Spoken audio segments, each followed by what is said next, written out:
ये कुहू कुहू की आवाज तो कोयल की है। चलो खिड़की के बाहर पेड़ पर देखते हैं। कोयल पेड़ पर ही होगी। कोयल की आवाज कितनी मीठी होती है ना। हाँ, पर वह देखो, वह कौवा काऊ काऊ करके काम खा रहा है। मुझे कौवा और कोयल कविता याद आ रही है, सुनाऊं? हाँ हाँ। कौवा काला कड़वी बोली नहीं किसी को भाती है। कोयल काली बोली मीठी सबको सदा सुहाती है। कौवों की है कमी कहाँ पर मिलते हैं ये कहाँ नहीं, पर कोयल की बात निराली मिल जाती है कभी कहीं। वाह राधिका, कितनी अच्छी कविता है। यह हमें क्या संदेश देती है? यह हमें मीठी बोली बोलने का संदेश देती है। अच्छा, एक बात और बताऊं। कविता की पंक्तियां शब्दों के मेल से बनी हैं और शब्द वर्णों के मेल से बनते हैं। पापा फिर से समझाओ। देखो, यदि हम कौआ और कोयल शब्दों में वर्णों के क्रम को बदल दें तो उनका अर्थ समझ नहीं आएगा। जैसे कोयल में क जमा औ जमा य जमा अ जमा ल जमा अवर्ण आए हैं। कौआ में क जमा औ जमा आवर्ण आए हैं। अब क्रम पलटकर देखते हैं। लय को आ को। चलो बच्चों, आगे की बात मैं समझाती हूँ।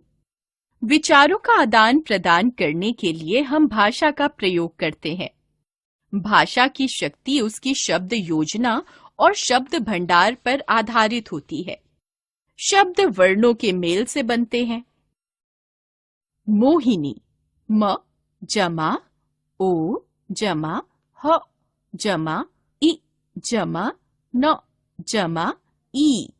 कमल क जमा अ जमा म जमा अ जमा ल जमा अ। बादल ब जमा आ जमा द जमा अ जमा ल जमा अ। ये शब्द अनेक वर्णों से मिलकर बने हैं और इनका एक अर्थ है। इन शब्दों को पढ़ते ही हमारे मस्तिष्क में एक चित्र उभरता है। इनसे एक निश्चित अर्थ का बोध होता है।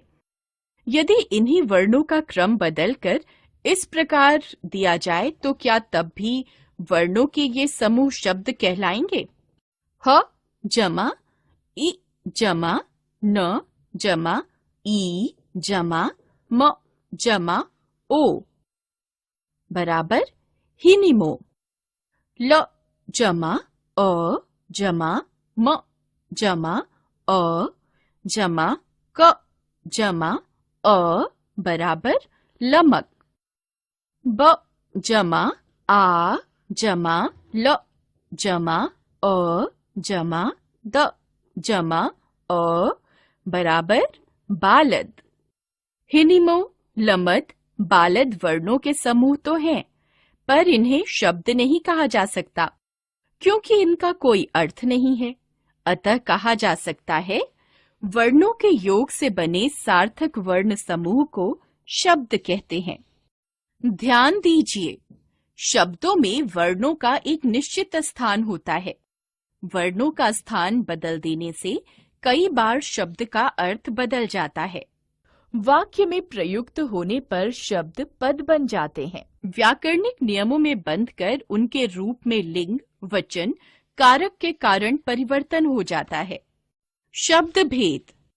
शब्दों के भेद के चार आधार हैं: स्रोत या उत्पत्ति के आधार पर, रचना के आधार पर, अर्थ के आधार पर, प्रयोग के आधार पर। स्रोत या उत्पत्ति के आधार पर। स्रोत से यह तात्पर्य है कि हिंदी भाषा में किसी शब्द का आगमन कहाँ से, किस भाषा से हुआ है।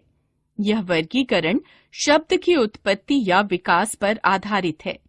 स्रोत के आधार पर शब्दों के 5 भेद किए जाते हैं: तत्सम, तद्भव, देशज, विदेशी, संकर। तत्सम शब्द संस्कृत के वे शब्द जो अपने मूल रूप में हिंदी में ज्यों के त्यों आ गए हैं, तत्सम शब्द कहलाते हैं। जैसे सूर्य, गृह, जल, विद्या। तद्भव शब्द संस्कृत के वे शब्द जो हिंदी भाषा में कुछ बदले हुए रूप में प्रयोग किए जाते हैं, तद्भव शब्द कहलाते हैं। जैसे खेत, क्षेत्र, दूध, दुग्ध, हाथ, हस्त, दांत, दंत आदि। तत्सम तद्भव शब्द तत्सम, तद्भव। ग्राम, गांव, दधी, दही, काक, कौवा, गृह, घर, पत्र, पत्ता, मास, माह, नृत्य, नाच, मुख, मुह, सूर्य, सूरज, कर्ण, कान, आम्र, आम, रात्रि, रात, घृत, घी, सर्प, सांप, सप्त, सात, पंच, पांच, अग्नि, आग, चंद्र, चांद, मयूर, मोर, भ्राता, भाई। देशज देशज का अर्थ है देश में पैदा हुए। जो शब्द लोक प्रसिद्ध और प्रचलित हैं तथा विभिन्न भारतीय भाषाओं या प्रादेशिक बोलियों से हिंदी में आए हैं, देशज शब्द कहलाते हैं। जैसे खिड़की, पगड़ी, डोर, खुरपा, पेट, झाड़ू आदि। विदेशी या आगत वे शब्द जो अंग्रेजी, अरबी, फारसी, तुर्की, पुर्तगाली आदि विदेशी भाषाओं से हिंदी में आ गए हैं, विदेशी शब्द कहलाते हैं। जैसे डॉक्टर, तोप, बटन, चाय, कैंची आदि। कुछ प्रसिद्ध विदेशी शब्द इस प्रकार हैं। अंग्रेजी से आए शब्द bus, pen, school, station, master, fees, radio, gas, meter, machine, ticket आदि। पुर्तगाली से आए शब्द प्याला, आलू, पिस्तौल, बाल्टी, तौलिया, पादरी, पलटन, साबुन, तंबाकू आदि। अरबी से आए शब्द गरीब, औरत, फकीर, किस्सा, हुक्म, कसूर, दौलत, दुनिया, अदालत आदि। फारसी से आए शब्द रुमाल, जमीन, जिंदगी, चश्मा, सिफारिश, अफसोस, मालिक, ईमानदार, किल्लत आदि। तुर्की से आए शब्द कालीन, लाश, ताश, तमाशा, गलीचा, कुली, काबू, दारोगा, बेगम आदि। चीनी से आए शब्द चाय, लीची आदि। संकर शब्द दो भाषाओं के शब्दों के मेल से बने शब्द संकर शब्द कहलाते हैं। जैसे फूलदान, टिकट घर आदि। वर्षगांठ वर्ष संस्कृत, जमा गांठ हिंदी। रेल यात्री रेल अंग्रेजी, जमा यात्री संस्कृत। किताब घर किताब अरबी, जमा घर हिंदी। टिकट घर टिकट अंग्रेजी, जमा घर हिंदी। फूलदान फूल हिंदी, जमा दान फारसी। रचना के आधार पर शब्द भेद रचना के आधार पर शब्दों को दो वर्गों में बांटा जाता है। मूल या रूढ़ शब्द, व्युत्पन्न शब्द। व्युत्पन्न शब्द के दो भेद होते हैं, यौगिक और योग रूढ़।